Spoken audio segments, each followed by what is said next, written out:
Hi friend, good morning. আপনারা সবাই কেমন আছেন? বড়দের প্রণাম, ছোটদের আমার তরফ থেকে অনেক ভালোবাসা।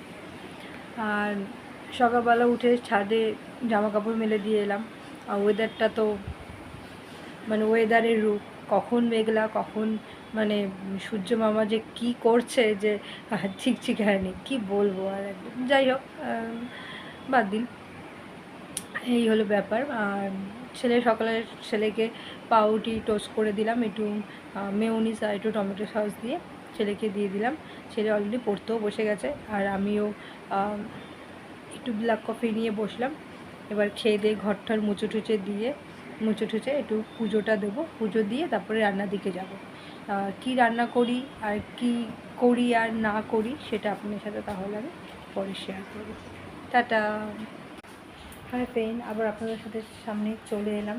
ছেলে অলরেডি 11:30 সময় পড়তে চলেও গেছে। আমি ঠাকুর পূজা দিচ্ছি, ঠাকুরকে খেতে দিয়ে একটু অপেক্ষা করছি। ঠাকুরের খাওয়া হয়ে গেলে তারপরে ঠাকুরের প্রসাদ নামাবো। আমার ঠাকুর সিংহাসন আপনাদের সাথে শেয়ার করছি, দেখুন কেমন লাগে আপনারা। এটা হলো আমার ঠাকুর সিংহাসন। বজ্রমূল্যে দাদা আছে, শিব ঠাকুর আছে, গণেশ ঠাকুর আছে, মা লক্ষ্মী, তারা মা, কামাখ্যা মন্দিরের মা। এই ছোটো হলো আমার সিংহাসন। আপনাদের কেমন লাগলো অবশ্যই জানাবেন। Hi friend, good evening. আমি আপনার সাথে আবার চলে এলাম। দুপুরবেলা কী রান্না করলাম সেটা আপনার শেয়ার করতে পারলাম না, একটু দেরি হয়ে গেছিলো। পুজো দিয়ে তারপর রান্না করতে তারপর ছেলেকে দিয়ে এলাম, আবার নিয়ে এলাম, বৃষ্টি পড়ছিল, ওই জন্য শেয়ার করতে পারিনি। রান্না করেছিলাম সয়াবিন আলুর তরকারি, সঙ্গে পনির দিয়ে দিয়েছিলাম, একবারে করে ফেলেছি। আর ভাত করেছি, আর কিছু করিনি। আজকে টুইসডে, তাই বলেছিলাম আপনাদেরকে বাইরে পুজো দিতে যাব।